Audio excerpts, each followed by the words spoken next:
The Tootsie Roll Owl is iconic. I mean, it's. But a dick. I'm Jess Kenyon, and this is The Dresser. Yeah. So today on The Dresser, we have Als Silber. It's you! You know what I found out when I was Googling all of your costumes ever is that you were nominated for a Grammy. I was. Thank you. I mean, I know it's what the fuck?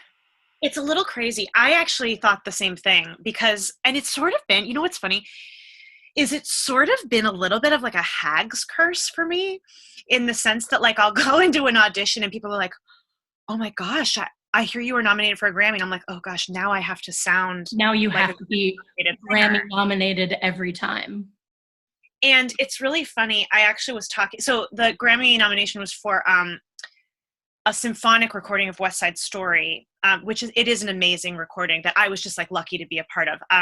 75-piece orchestra. It's the only recording of West Side Story with a full symphony, not just like a Broadway symphony of 30 players, which is even today a huge sound. But huge 75-piece orchestra.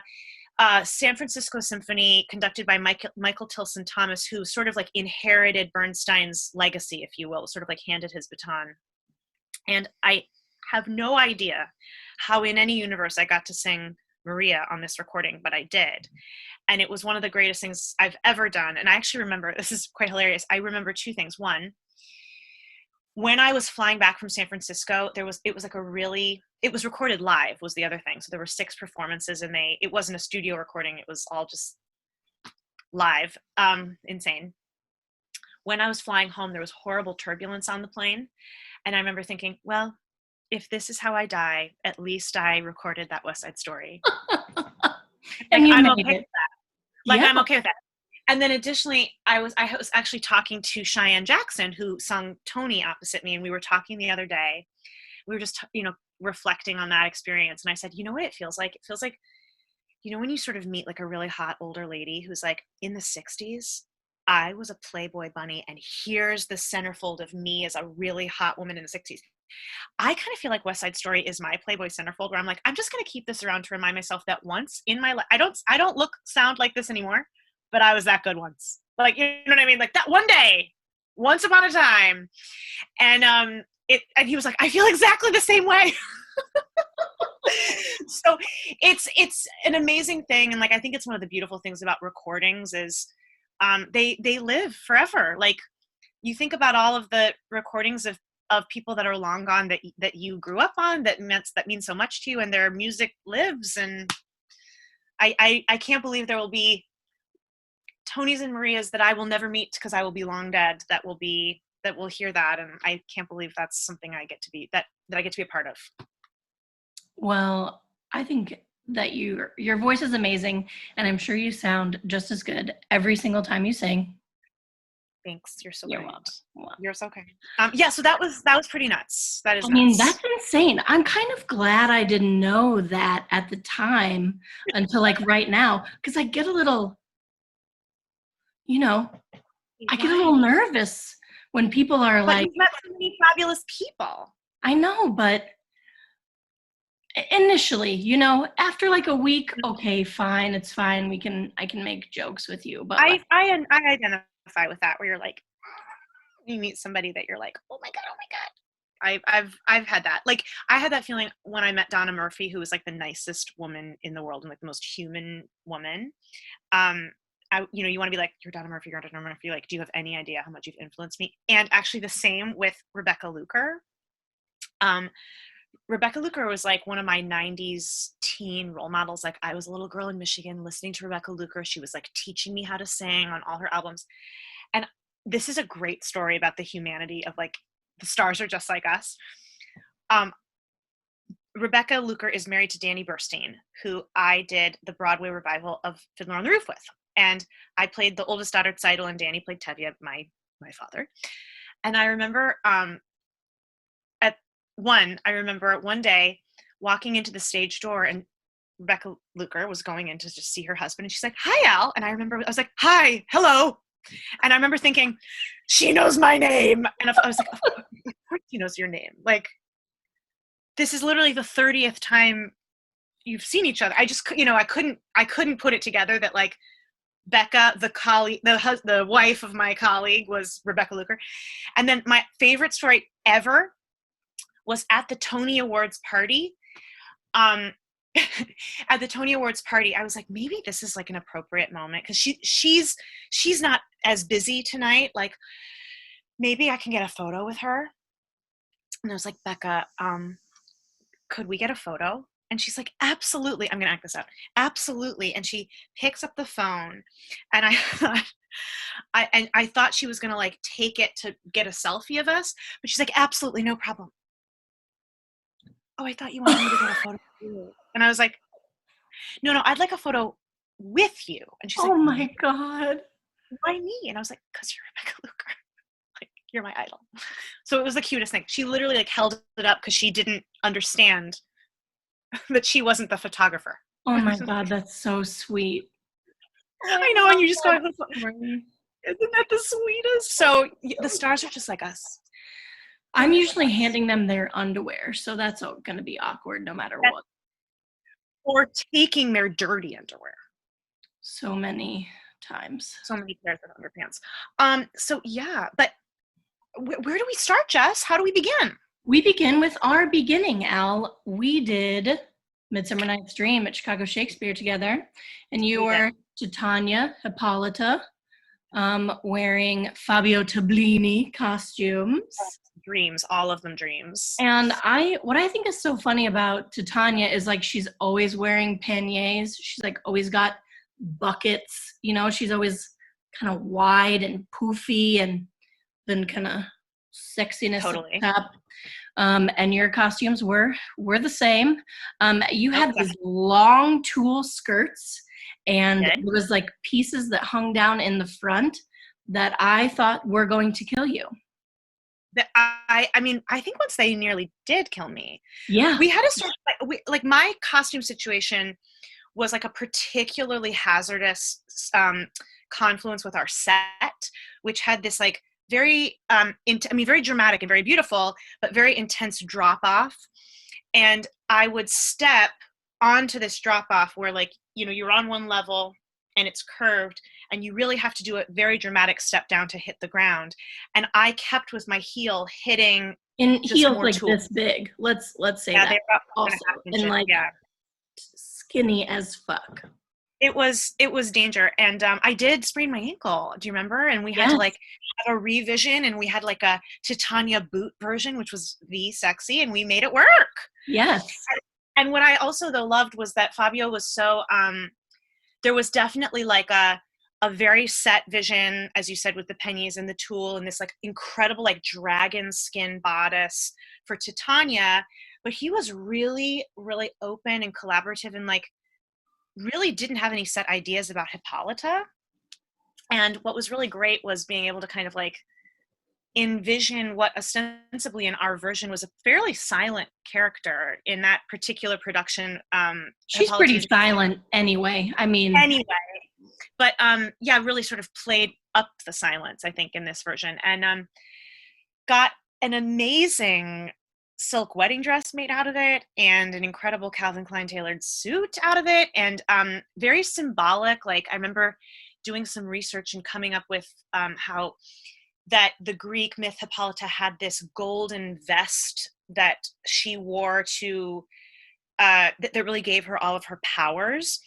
And I brought that, and he's like, let's put a golden vest underneath the suit, almost like a waistcoat, and it'll be a symbol of Hippolyta, yes, giving over her power to Theseus, but not giving over her power to herself. Like she remains, and I always thought that was such a beautiful symbol. And there were a couple like scholars in the audience that clocked it. But they were like, the golden girdle. I know. The golden girdle, exactly. And it was really, really, really special. And it's wonderful to be able to work with a costume designer like that. That's like, for this, I have something that I'm really excited about and passionate about, and like will make you feel comfortable inside it. But like, for this, what are you thinking? Like, let's work together. And also that when you're creating sort of not one but two characters inside the same production, those are also like really fun conversations to have about like the distinction. And often Titania and Hippolyta are linked characters, so where can there be crossover? And it was a really great experience. And don't forget, Jess, that like the best part of our time together was that it was one, the polar vortex of 2018 into 19. Sure. There were four days where it was colder in Chicago than it was on the surface of Mars. Mars. Cold. Let me just say, like, that's one planet further away from the sun. Like, just in case anyone isn't quite grasping that. It was colder in Chicago than it was on the surface of Mars. And that most of the fairies were, one, pretty naked, and two, covered in glitter. And we had a glitter schedule. Do you remember? Oh, yes. We would cover, and I even brought some of my glitter from the time. See, this is my midsummer glitter. And you would cover us in glitter, and on your birthday, we covered you in glitter. It was pretty magical. I'm sure I have a picture of it somewhere. But the only way to get all those fairies glittered was to have a glitter schedule. There was a glitter schedule, the glitter station, if you will. Mm-hmm. Yes, in an area where we tried to keep the glitter. We tried to contain it, but as you know, as most people know about glitter, it has a mind of its own. Yeah, we call it the glit. Yeah, it's pretty intense. But yeah, that's how we met and how we got to know each other. And it was such a joy. And for me, I was actually saying this morning, reflecting on talking to you today, that it's so wonderful to work. When you're in the theater, you are always working with wardrobe people and always working with dressers. And there's really something special about working with a career dresser who takes their work as seriously as I take mine. You always come across people that are coming and going or doing something on the way to something else. And your rigor and your sense of excellence just makes it such a joy to work with you, because there's an artistry to what you're doing, and it's such a wonderful thing, and it really like lends itself to that feeling of family and collaboration, and we're all in this together. Thank you. We do take it seriously, and I feel like if I'm doing my job perfectly, I'm anticipating, I'm facilitating, and also making it chill, Yeah. And so, I mean, that's the best part, is like, we have needs, this is professional, I've got to do what I've got to do, and you hold that, and then you also hold, and it's a play. Like, it's important to know, like, what we're doing is divine and what we're doing is pretend.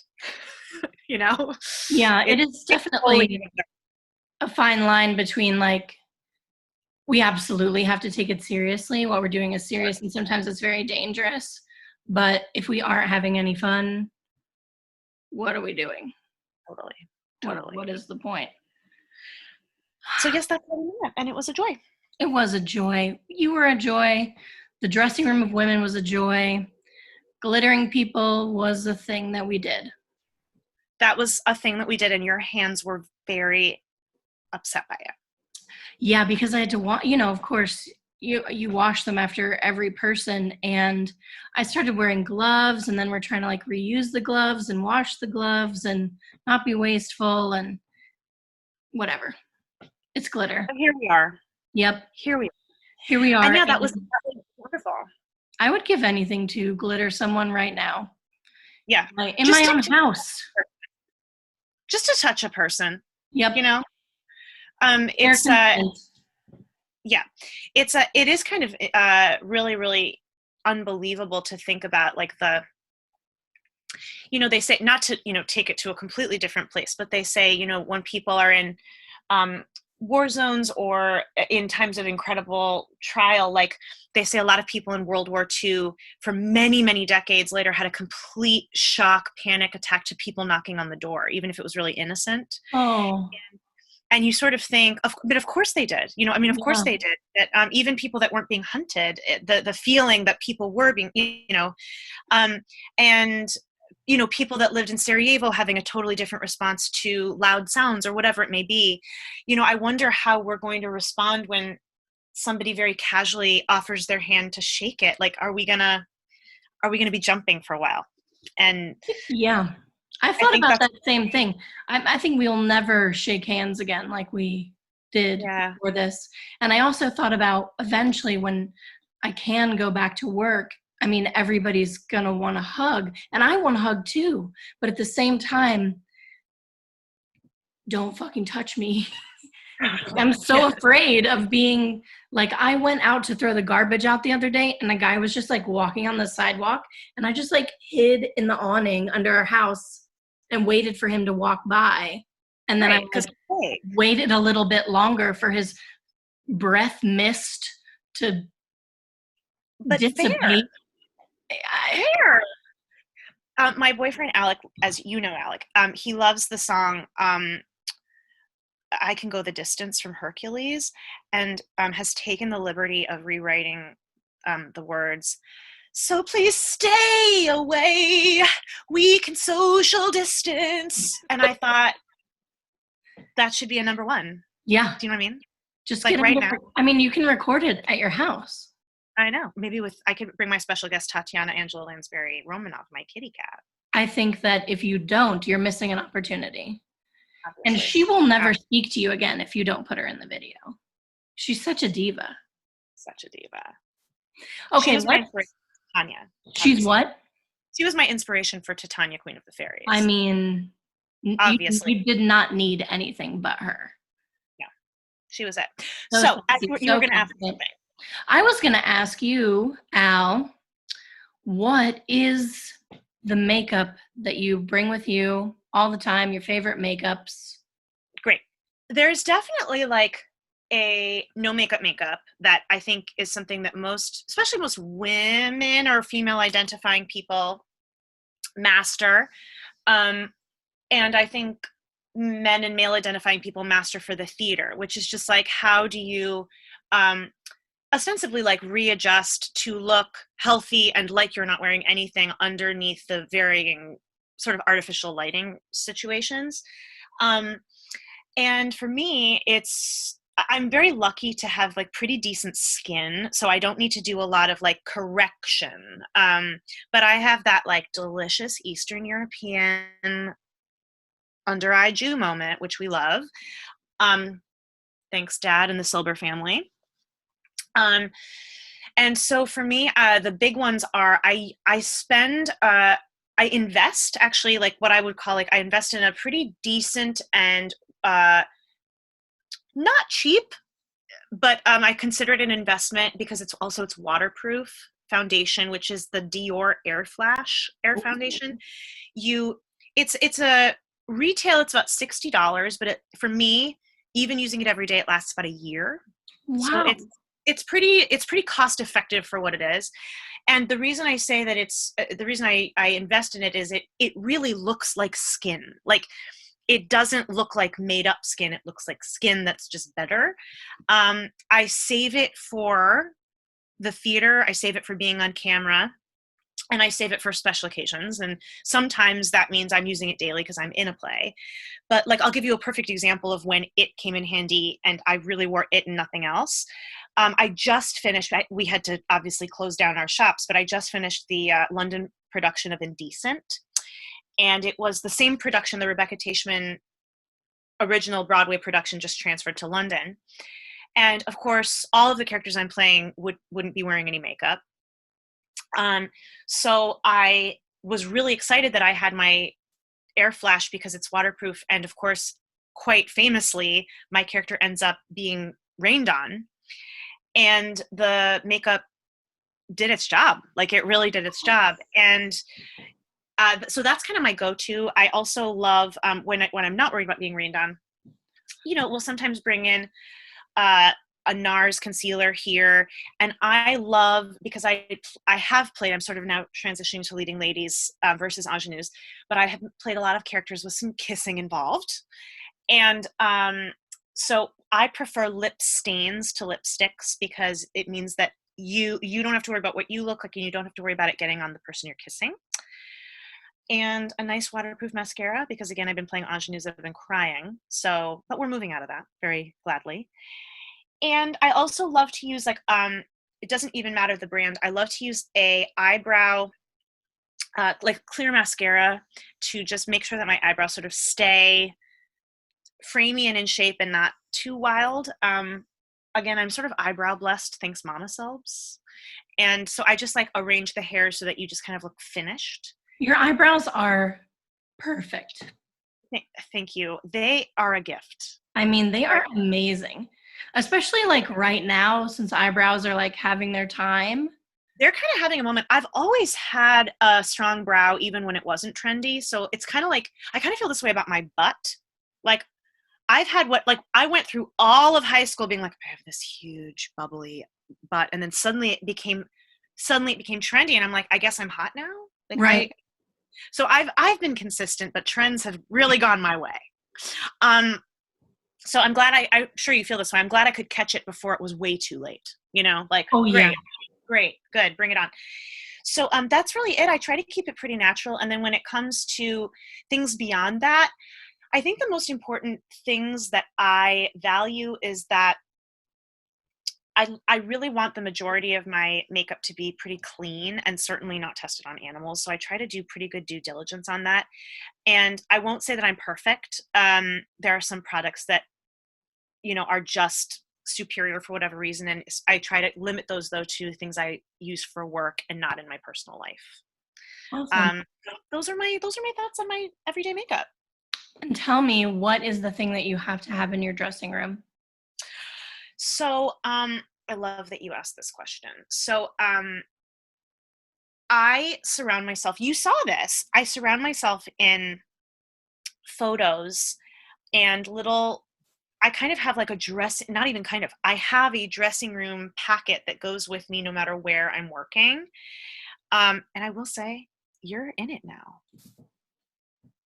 I'll send you a photo of the last dressing room I was in.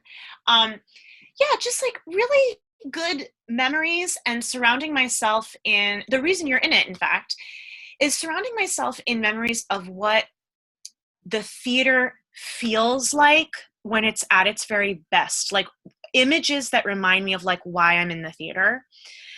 And the reason that you're in it, I'm not blowing smoke, like the reason you're in it is because like our time together on Midsummer was so fun and so much exactly like when I was in high school and I fell in love with theater.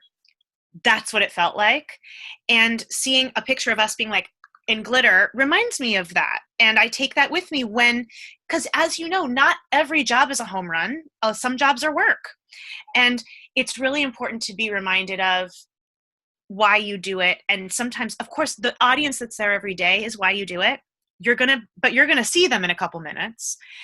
And in the half hour that you're getting ready, in the moments that you're cooling down at the intermission, you want to be remembered of the bigger reasons. And so the people that love me, the people who I've made wonderful memories with, some inspirational phrases, and that's a really big part of my dressing room station. And then on a product level, I'm just going to reach for this thing. And they're not paying me shit to say this, just want to say that. It's called Oil of Olbus. It is available in the States, but like in a teeny weeny little thing. So this is the thing I always have people mule from England for me. It's called an inhalant decongestant, relief from colds, blocked sinuses, and catarrh, which is their very civilized word for mucus. I know, isn't that a better word? It's very fancy. Catarrh. Do you have catarrh? It's amazing. Anyway, it's basically like a menthol eucalyptus mint combo that's like perfect. And it's very calming, and it's also good for achy muscles. So I just have it if you just want it like on a little headache point, or if you like want to like clear nasal moment before you're about to do your big song, or if you have like a sore calf, you just like rub it on there. And so this is like a all-purpose catch-all. We love it. That's it. I love it. Okay, Al, here we are. We're at the meat of it. Tell us your favorite costume that you've ever worn. Okay, I mean, I have to be honest with you, like in the last couple of years especially, I have been kissed on the forehead by the costume gods. Like, I don't know what I did. I must have had some terrible costumes in a previous life, and I am like reaping that karma now. Like, I don't know what happened, but I've been really lucky. You Googled, you've seen, I got really lucky. And it's so interesting to me that like over the course, and it's also not interesting because it's like, oh, this is so Als Silber. I've worn so many like gorgeous, feminine, princessy or sexy or like unbelievable. And of course the costume I'm picking is the one that's like pregnant me, covered to my neck. Like, the costume I'm choosing, which will come as no surprise to people that follow me on the internet, is the pregnant costume from the 2015-16 revival of Fiddler on the Roof of Broadway. And it became a meme, hashtag the cutest pregnant woman on Broadway. And there's like a huge story to how this all came to be, which was, but I'll tell the Cliff Notes version, which is when we were rehearsing, I had just come, like, so just before we started rehearsing for Fiddler, I had just come back from London. And I was renewing my visa in my passport that allows me to sort of go back and forth working there.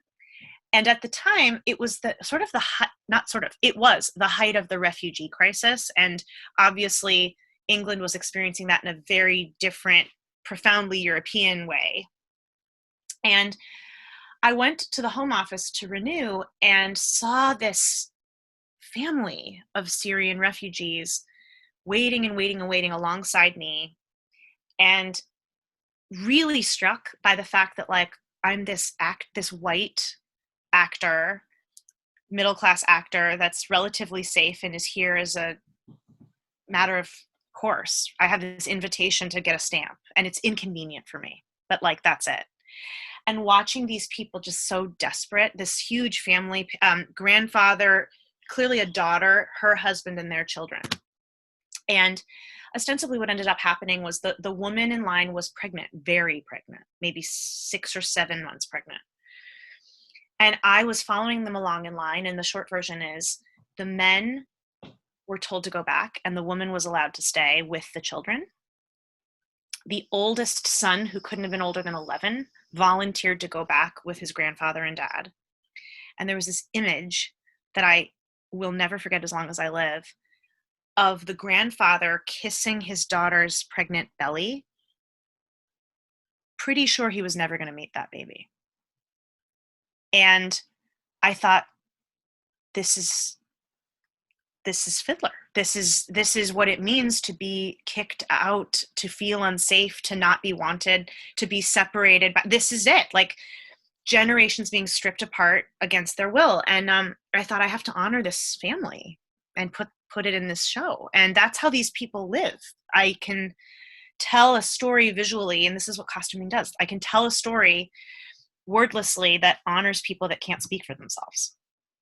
And so the pregnancy thing became a real obsession for me. And I, like, in very Als Favourite fashion, like, created like PowerPoint presentation about why this was I just was so passionate, I hit my computer. Created a PowerPoint presentation about why this was relevant.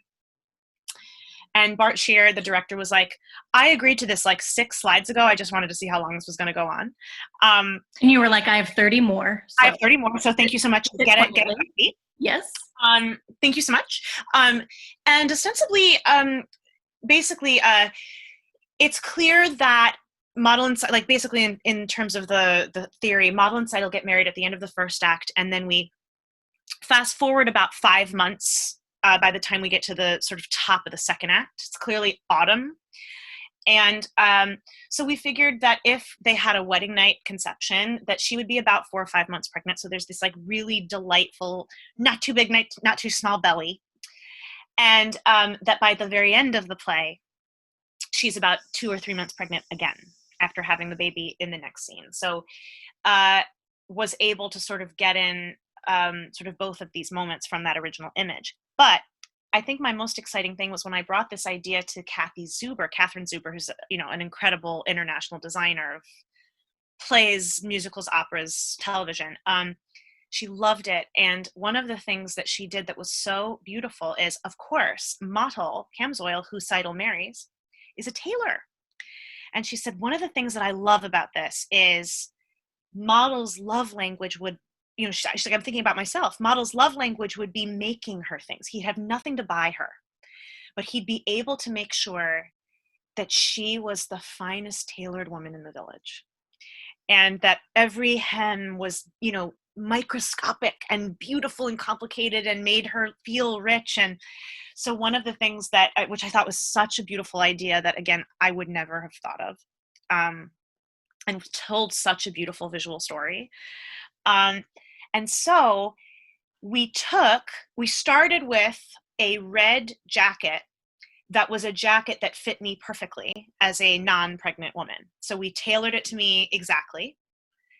And then ostensibly ripped it apart, put on the belly, and then tailored the existing jacket around the pregnancy, because that's what model would have done.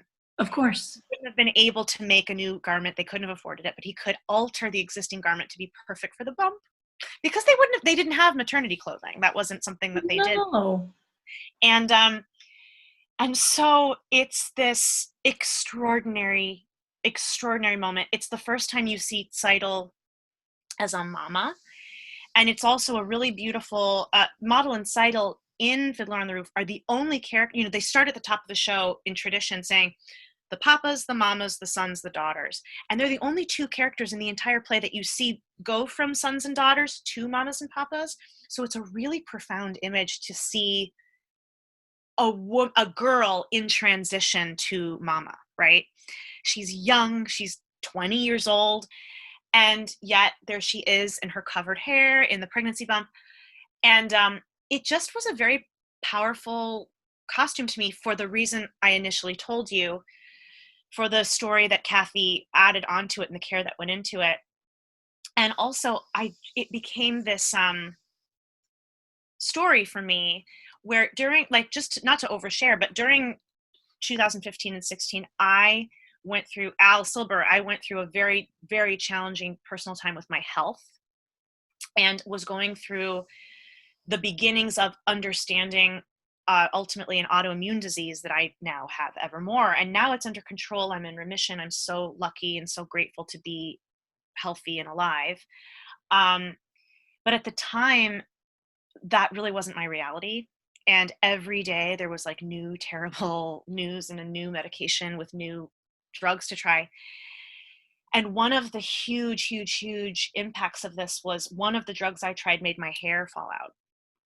And so I had to, it was really a big year. And meanwhile, it was this incredibly bizarre life or death thing. And then the dream of a lifetime to be in a huge commercial Broadway musical. And talk about being this is divine. This is why you're on earth. And it's a musical, incredible lesson in that. But the people I spent the most time with were the wig room, because they were the people that helped keep my secrets, make me continue to feel and look healthy and young and beautiful to serve Seidel's story, even when I felt awful. And every day I'd have them put on my wedding veil. And then at the end of intermission after the wedding, I'd have them take off the veil and transform my hair into the mama hair. And they were there to sort of make sure that everything, that the illusion was in place, not only for Seidel, but for Al. And that was the group with whom we created The Cutest Pregnant Woman on Broadway, because it was a tough moment where I had to confront a really visual impact of my illness. And so we turned it into this incredibly joyful moment where they'd tie the thing and we'd go, "Is it?" And everyone would say, "Is it?" And I'd go, "It is the cutest pregnant woman on Broadway." And we'd dance and dance and dance. And it was such talk about why you get into the theater. The positive power of illusion, and the positive power of what hair and makeup can do for I'm going to cry, for the way that you feel about yourself and your health. Oh my God. The very, very last night of Fiddler, I gave little goodbye things. It was over a year-long contract and experience. And I bought a giant thing of champagne. And the very last Cutest Pregnant Woman on Broadway, after we did it, they were no tears. This is a celebration. And I just raised my glass to them and I said, "You guys saved my life." Maybe not literally, maybe not in the essential workers way, but you reminded me why life is worth living and sticking around for. And that costume was the symbol of it. Oh, that's such a beautiful story. I've never had the opportunity to tell it in full. So thank you. You're welcome. And I just want to say that those people are Tom, Raven, and Mary, and they are forever my saviors. And their picture is right next to yours on my dressing room station. So yeah, they saved my life. That's awesome. Is it made of wool? Yes. So I think the coat itself is made of wool, and lined with matching red silk. The skirt, again, another sort of makeshift. The skirt is a skirt that I wore in the first scene. So it was a skirt that I wore on my waist, and it was then worn over the bump, like here. It was worn just, empire just below the bust. So it was much shorter in the front than it was in the back, which is, again, what they would have done. I mean, yeah, what else? Exactly. And it exposed like my cute boots and stuff. And then this beautiful matching headscarf. And that was that. I went to your Instagram when you told me before this what you were going to pick, and I went back, and I watched so many videos from that time, and it was just so wonderful to see all those people supporting each other, supporting you, and being there in that moment. And I didn't know that that's when you're like, I didn't know your hair was falling out. And I think the content at the time, it was just joy spreading, right? It was just people like, oh, this is like 15 seconds of pure joy. And now that I feel like I'm on the other side of it, I can share the context it was shared in. And it does really alter, like, that was a miraculous thing. And, miracles are not like a religious thing. Miracles are, I believe, simply the reality and the presence of something that you did not conceive of as possible. That's how I define it. And to me, like, what they did for me and what I rose to because they gave me space to was miraculous. That is amazing. Yay, so wig people. Yay, wig people. We love you. Let's talk about my favorite costume of yours, which is an Anna Kuzmanic costume. What are the chances that I would pick it of all the things that you've worn, of all the designers that you worked with? I know. And it's so crazy because Anna Kuzmanic is based in the Chicago area in Evanston, teaches at Northwestern, is like a genius. And like a tall, willowy. She's so tall. I know. And even her drawings are all like, why are all these people Amazons? And you're like, oh, that's how she sees the world. Incredibly talented woman. I worked with Anna on Camelot at Shakespeare Theater in DC. And I think, talk about like special roles, like Camelot and playing Guinevere was like, and that particular production was one of the productions that I would return to anytime for any reason. I'd abandon anything to do it again. And Anna's costumes were a huge part of that, like incredibly collaborative, incredibly in line with what I was creating. It was totally done together, and that doesn't always happen. Sometimes you really get to, and rightly so, like, everybody's got their way of doing it, but sometimes you're like, this is what you're going to be wearing, end of conversation, make peace with your whatever, and that's okay. Like, that's part of being an actor, is sometimes but there's nothing like the joy of being collaborated with and getting ideas from each other. And I think the thing that really defined Anna's work in that particular piece, Camelot is a play, and particularly in our production, the set and costumes married this, where we really follow it through the seasons of the year, opening with winter and finishing with the sort of death of autumn, and just that sort of beautiful movement through spring and summer. And in fact, in the opening of the second act, the stage was covered in 70,000 red leaves. Oh my God. An unbelievable, breath-stopping image. You heard the audience audibly gasp when the curtain went up every night. On the second act, it was incredible. And, I think all of her work mirrored that. And I think the costume you're picking is the May costume from Lusty Month of May, which is like the height of summer costume. It's like gold on top with leaves at the waist, and it looks like a taffeta skirt in like a it was heaven, All heaven, this heaven. embroidery. It's beautiful. It was gorgeous. And I mean, it is gorgeous. It sits somewhere in the Shakespeare Theater bowels. It was gorgeous. And I think one of the things that was lovely about it was I was able to sort of say, because Lusty Month of May from the song, you can, from the title, you can hear is a very sensual, erotic, it's about burgeoning sexuality. And Guinevere's character is a character that begins in a completely empowered but innocent place, particularly with her sexuality and her womanhood, capital W, at least the way I played her. And that her discovery of that sexual power and the sort of shock of it is both her empowerment and her downfall, that she awakens to her sexual power and her womanhood. If that were to happen in contemporary times, she might be shamed because we're still not over it, as you well know, but she wouldn't be killed. Right. And it wouldn't be the source of her downfall or her shame. It would be, she would allow it to be a source of her power.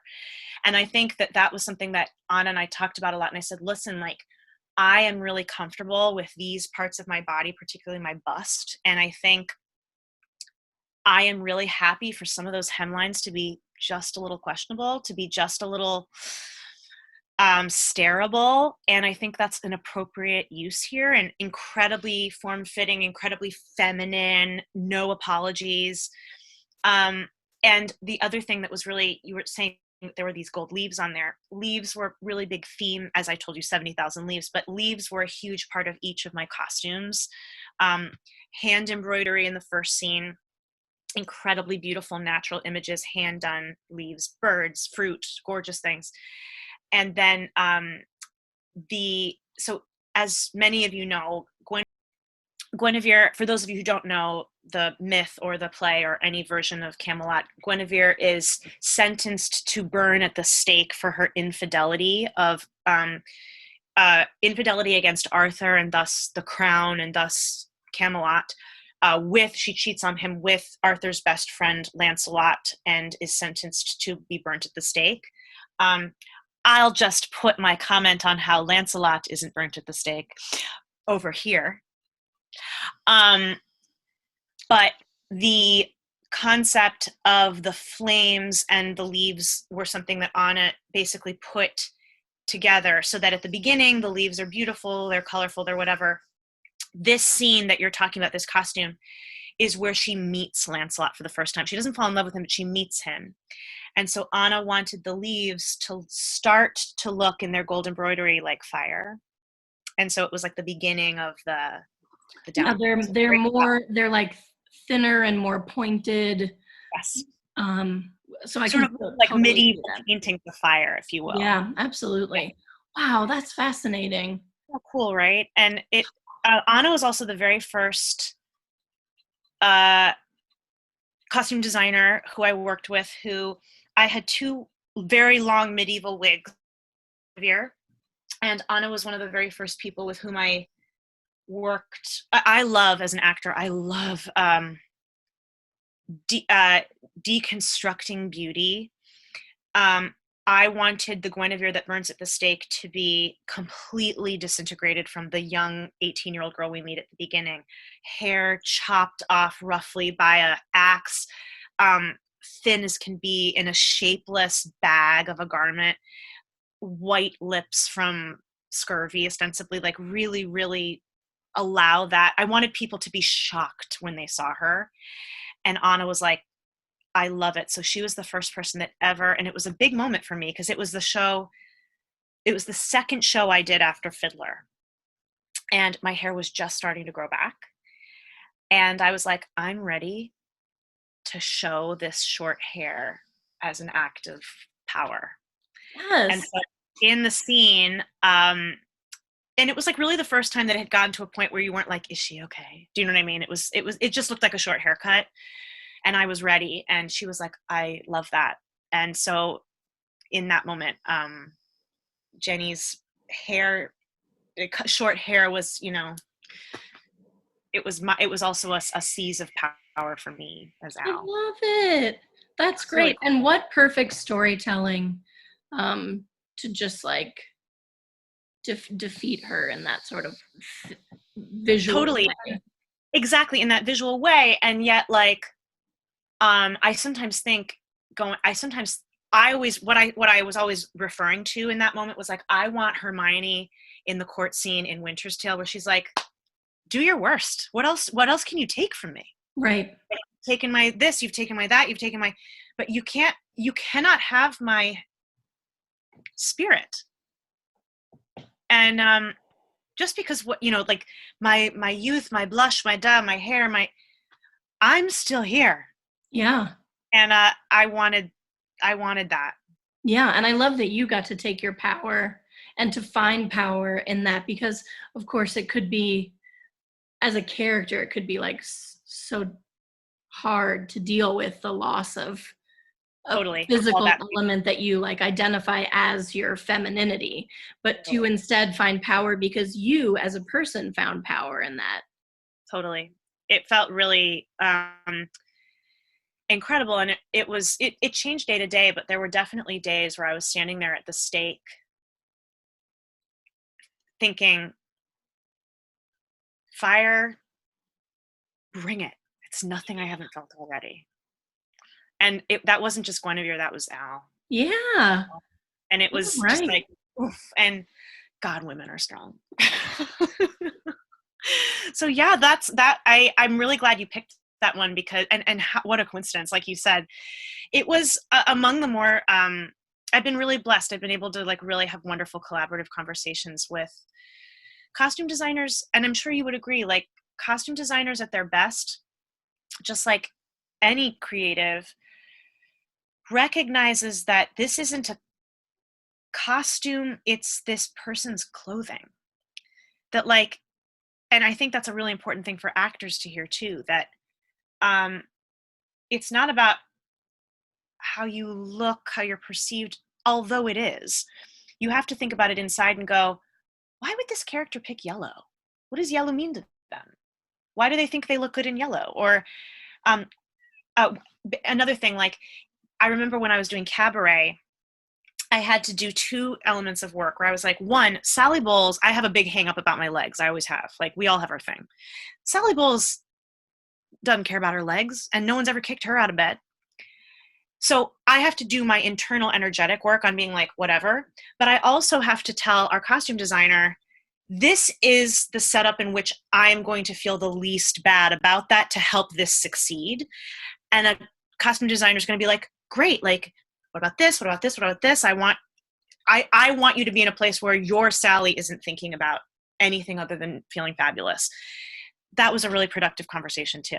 And I think that's an important thing, is like most people wouldn't actively choose to wear clothing that makes them feel awful, makes them look awful, isn't somehow emotionally connected to them. There's meaning behind it, like there is in real life. Yes. I always want to talk to you. I always want to talk to girls, or women, people who are wearing like long dresses, and we don't often wear like big long dresses on stage, because they end up like skirt acting a lot, like holding the skirt, acting with the skirt. And that's the thing I just want to be like, these are your clothes, so you're not, right. That's not a thing. That's not a thing. It's not a thing that you would do. You're not sitting here doing this with your clothes. You would never do that. It's such a good point. And then like also say on the other side of it, however, how does having every element of the lower half, particularly the reproductive parts of your body, covered up from all humanity, how does that make you feel? How does that inform you? What information does that give you? I think that's like valuable skirt acting. Well, yeah, of course there is the time where you have to use it, where you can. But I think what you're talking about is indicating. Like you're talking about like indicating skirt acting rather than like the psychological implications. And I agree and add. We just did Emma, the Chicago Shakes, which we also just talked about, but with Laura Lee. Do you know her?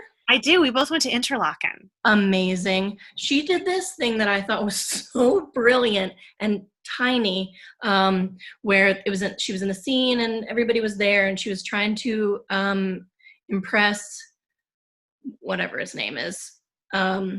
Dude. Frank Churchill, and she goes to sit down at the piano, and only like 2 people could see this, and Frank, but she knew what, she was doing this for character also. But when she went to sit down, she like tucked her dress around her butt and just stuck her ass way out for him, but like what an amazing, smart way to use your clothing, to use your assets, to tell a story. Totally. And even if it is only for like 4 people, it was so committed, and I love that tiny moment. Oh, what a beautiful choice. And yeah, I mean, sometimes things are just for the people that happen to catch them. Yeah. And it's like, this person that I'm creating is a person that's alive. Like, I've been charged to live as them for the next couple of hours. And sometimes, of course, like, it's important that you hear what they have to say and serve the story. And then sometimes it's just your job to have their heartbeat for a little while. That's it. Yeah. Oh, I love that. What a talk. Like, what a way to view all of this. It's so nice to get to have these conversations that, well, one, I mean, rarely anybody even asks me what I think about costumes and clothes and makeup and hair and all of that shit, which is like so much a part of who I am in my life and what I think about every day. But 2, like, there are so few people who get to hear stories like these. Yeah. And of course they love them. You go to a talk back and you might hear, 2 seconds about the costume designer, the lighting designer, set designer, whatever. But I love these intimate stories. So they're what make up, oh my God, of course. And they're what make up the theatrical experience. I was saying earlier, like, one's relationship with their dresser is almost more intimate than the relationship they have with their scene partners. You and I probably had 7 or 8 costume changes. I saw you more than I saw Edward O'Blennis. I saw you more than I saw anyone. And every single interaction that we had was a part of that experience. And that's, I think, something that sometimes it's so little about what happens on the stage. So much life goes into making the stage world possible. Yes. And that's what you serve, Jess, and you do it with such grace. Well, I can't wait until we can do it again. Me too. Safely, but with some glitter. Yeah. Yeah. You know what? I hereby promise at least the next 3 plays with glitter, I won't complain. Okay. I mean, that's fine. You can complain. Just text me, Yeah. Meant it. Thank you, Jess, for having me. Thank you, Al, for being here. And I love you so much. I love you too. Until the next time. Until the next time. Yay.